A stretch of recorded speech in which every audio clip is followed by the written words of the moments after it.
Hello and welcome back to another session on methodology of literature. In fact, this is the last video on from my section or from my side of methodology of literature. I was to handle module 1 and module 2, and this is the last topic of module 1. Module 2 has already been covered. Now let's come back. Australian literature in English. See, Australia became a British settlement in the 18th century. First, it was inhabited by Aboriginal population, like the natives that you saw in America, the Native Americans. Yeah, likewise we have the Aboriginals in Australia, and it was when the Dutch people, when they colonized Australia, that is what is known as New Holland, that the country came under the colonial rule. Anyway, by 1770, the British also arrived, and Lieutenant James Cook, he was one of the greatest discoverer or the explorer who established a colony in Botany Bay, which is present-day Sydney. Now, other European settlers also came, and some of them, they receded to the interior landscapes, and you have the gold rushes and the agricultural economies, and all these brought more and more English settlers to the continent. In 1901, Australia, however, gained freedom. It became independent, and you have the Australian Confederation formed. Now, Australian literature is the written or literary work produced in the area or by people of Commonwealth of Australia and its preceding colonies. Historically, the beginning of Australian literature was from the dominant British literary traditions. The native people of Australia had maintained a strong oral culture. Okay, the Aboriginals, they had a strong oral culture, and it consisted of songs, chants, legends, stories, which were all wiped out by these colonial power. Like the same with the case of the Native Americans. The Native American population, they had their own tradition, their culture, their religion. All these were destroyed or wiped out by these colonial powers. Likewise, the Aboriginals, their literature, which was mainly oratory, or which was more mainly oral culture, they were erased by these colonial powers. Most of these narratives by the Aboriginals, they served a ceremonial function. It was mostly to do with some ceremony, and they had a deterministic worldview. According to them, what is given cannot be changed, and that the past exists in an eternal present. So they were close to nature. They celebrated tradition. They welcomed tradition. And they were more close to nature than the European powers. So you see that the later these literature of the European tradition, it is different. The Aboriginals and their culture is totally different from the European tradition. So they cherish their culture. The acts of erasure by the colonial masters, consciously or unconsciously, slowly led to the wiping out of almost such, the cultural practices, the organic cultural practices that were practiced by these aboriginals. Okay. However, in the 20th century, again, as Catherine Langloh Parker and her Australian legendary tales, or even Alan Marshall's People of Dreamtime, these two writings were examples of reshaping the folk tales, songs and myths of the native or aboriginals. Then you have Three Phases of Love, the traditional Aboriginal song poetry by Catherine Edge, and Ronald was made an attempt to preserve the richness of the indigenous culture in their own language. Now, when Australia was established as a colony in 1788, the writings of various genres focused mostly on convict life. Now, here we start the Australian literature, not the Aboriginal one. So, when Australia was finally established as a colony, we have several writings, because they had a close connect with the European continent. They had a close connect with Britain. So, most of their writings were greatly influenced by British literature, most of which, and you can see that these various genres, they focused on convict life, prisoners' life, and the bush rangers and the transcendental romanticism. Most of the early writings were descriptions of the newly found land, similar to America, with the rivers and the sea, the flora and the fauna, journeys of exploration, summaries of the discoveries, and so on. Baron Field's First Fruits of Australian Poetry was the first volume of poetry published in Australia. Australasia by Charles Thomson and William Wentworth was about the local pride in being Australian. Nostalgia, a sense of guilt and longing for home were other themes, or the most prevailing themes of poetry and other genres of literature during this period. In the 19th century, Charles Harper, Adam Lindsay Gordon, and Henry Kendall inaugurated the romantic track of Australian poetry. Now, Quintus Survinton by Henry Savory was considered the first significant Australian novel. The autobiographical narrative explored the quintessential convict theme of early Australian life. James Tucker's Ralph Rashley, or The Life of an Exile, can be noted for the description of the exploration of Australian themes: the picaresque London life, the transportation to Australia, the convict life, transportation to Australia, escape and bush rangers and life among the native aboriginals, and all these were the theme, or they were recorded in Life of an Exile.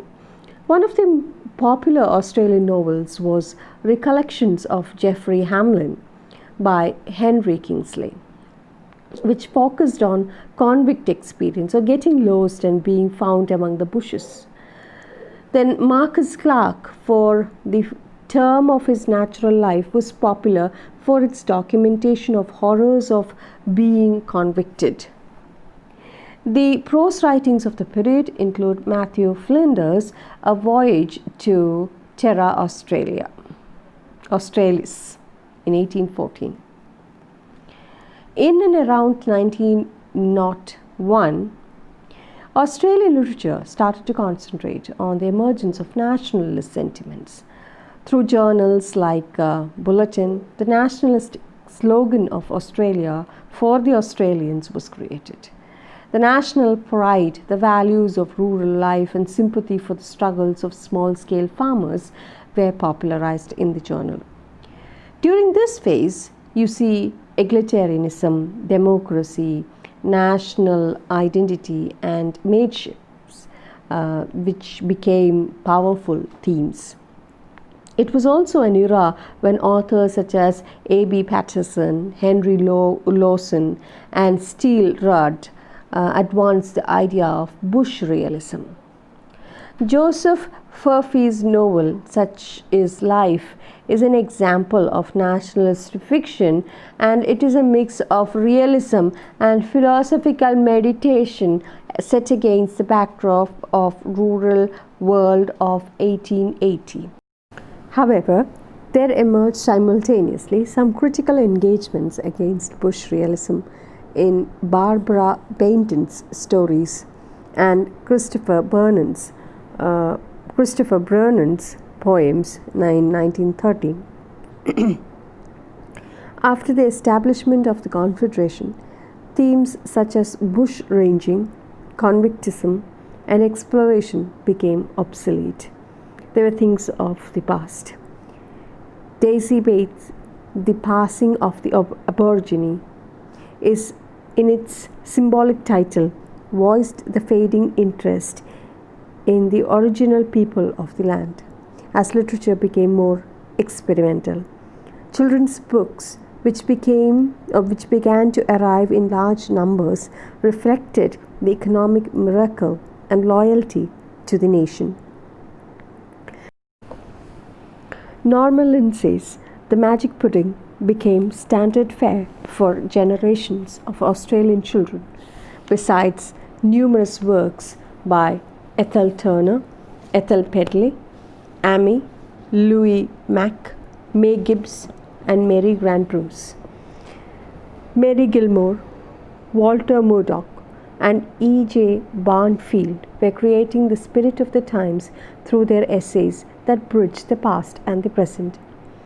The notable woman novelist Henry Handel Richardson in Morris Guest and the Fortunes of Richard Mahoney historically traced provincialism, gold rush, and fluctuating fortunes of immigrant life in anti-romantic terms.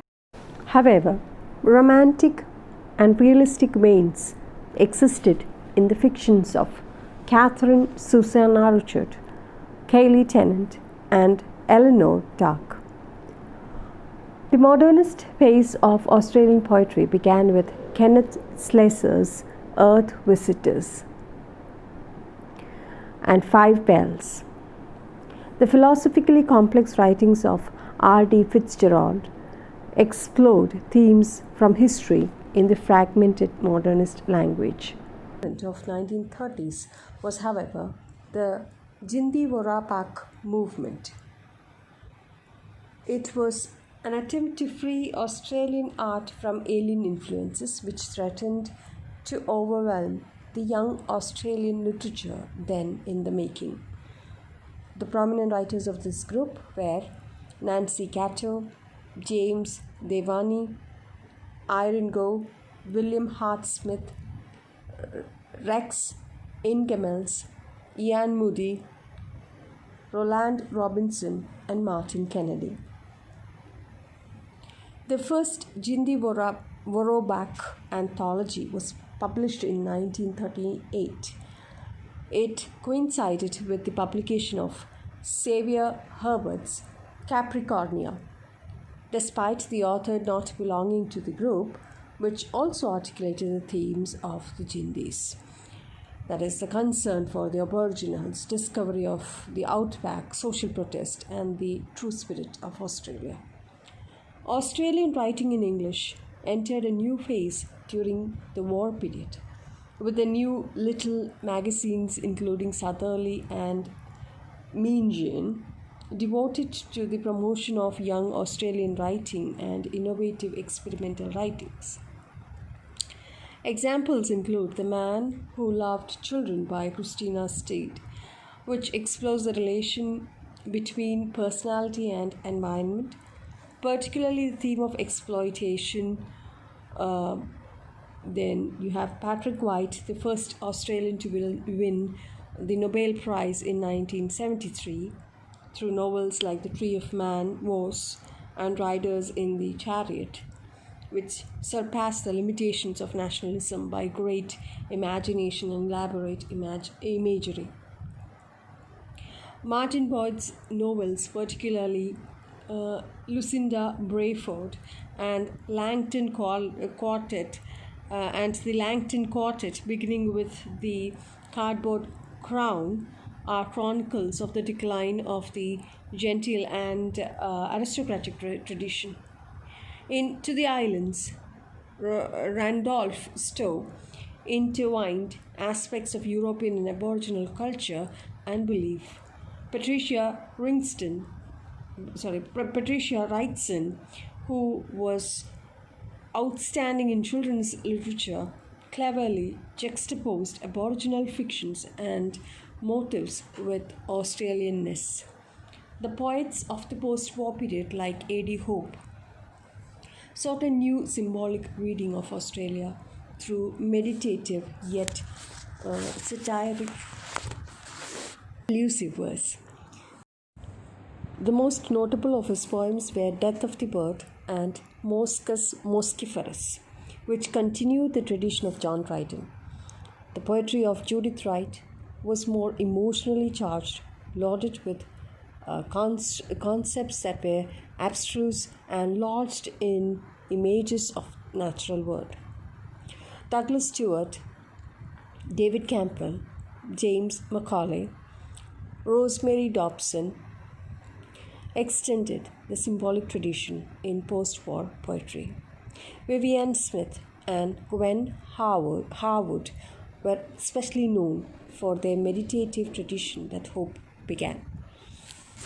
Though Australia had a tradition in drama, it was through the radio plays of Douglas Stewart, such as Ned Kelly and The Fire on the Snow, that the symbolist tradition began. The revival of the theatre was accelerated with the success of Summer of 17th Doll by Ray Lawler, which was naturalistic in character, an idiom, and universal in theme, but peculiarly Australian in attitude. Alan Seymour's The One Day of the Year was another play noted for its exploration of typically Australian theme.